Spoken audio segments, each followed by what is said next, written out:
If you love dogs like I do, you'll understand the importance of caring for our furry family members. But sadly, though, so many dogs are waiting to be adopted from pet rescue organizations, and until they are, those shelters need our help. I'm John O'Hurley, and I'm asking you to donate $11 a month to the Puppy Food Bank. Your $11 donation will allow them to provide pet food to Texas pet shelters in need. So please donate $11 today at puppyfoodbank.org. And I'll send you this special gift as well. All right, Pickle. I know it feels like Monday. It does. But today is actually Tuesday. And on that show, on that day, we celebrate Math Tuesday. Math Tuesday.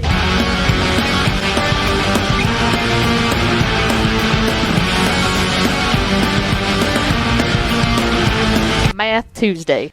Math Tuesday. Here on Texas Football Today, where we take a look at some of the numbers that define the sport across the state of Texas.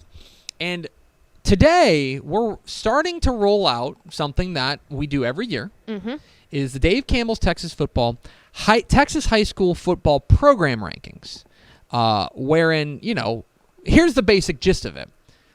One of the great debates in Texas high school football is what are the best programs in Texas high school football?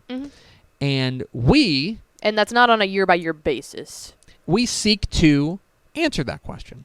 And the way that we do that is by coming out with our 6-year Texas high school football program rankings. The way that this works, first of all, you may be asking yourself, why 6? The idea is to measure all UIL programs against one another over the course of the last 6 seasons. And perhaps you're asking yourself, hey, Tepper, Ding Dong, why would you do 6 seasons? Let's go and throw the first graphic. And I think that that's a fair question. But my thought is this, and this was the kind of driving thought behind it. 6 seasons, I think, provides a steady measure of a program over time. Okay?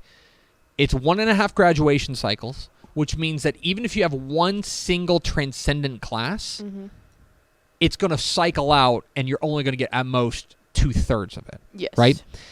To me, good programs have great teams 1 or 2 years, but great programs have great teams across a larger swath of time. Okay? So this year's rankings, the 2023 Dave Campbell's Texas Football Program rankings, are based on the 2017 through 2022 seasons. That's what these are intended to measure. So how are these judged? We have 5 criteria that we put together on here.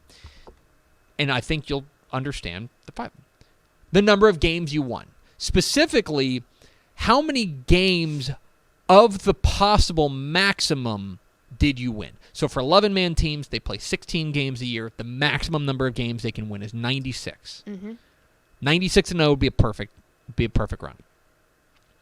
run. For 6-man teams, they can only win 90 because they have one fewer round of the playoffs because only 2 teams from each district make the playoffs. Super Bowl week. Exactly. So how many games did you win over that span compared to the maximum, right? Winning percentage. This is pretty simple.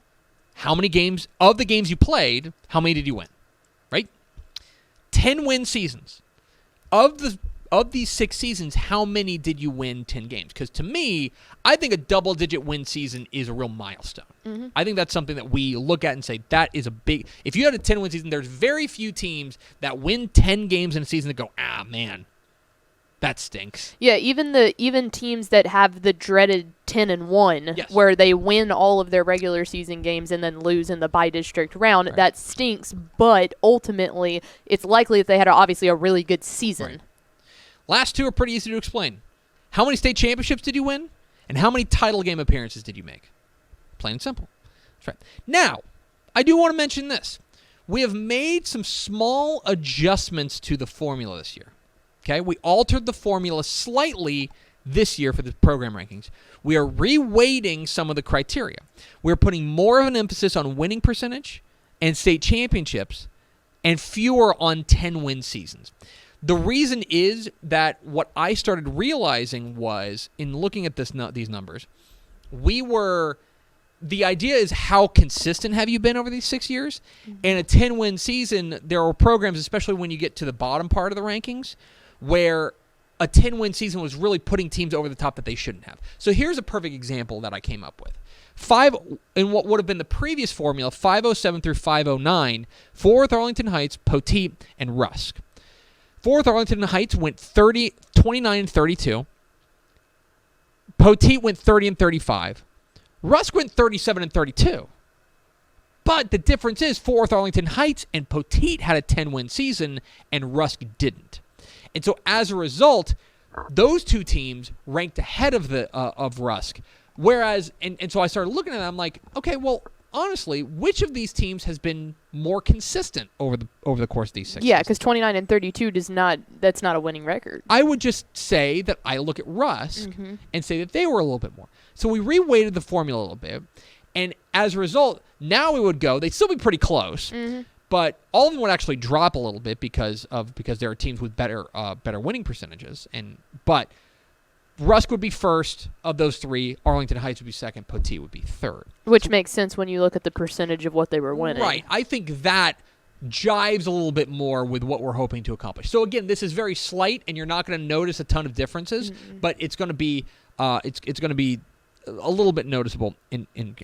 So, also for what it's worth, whenever these come out, we have like how much did these move over the course of 1 year.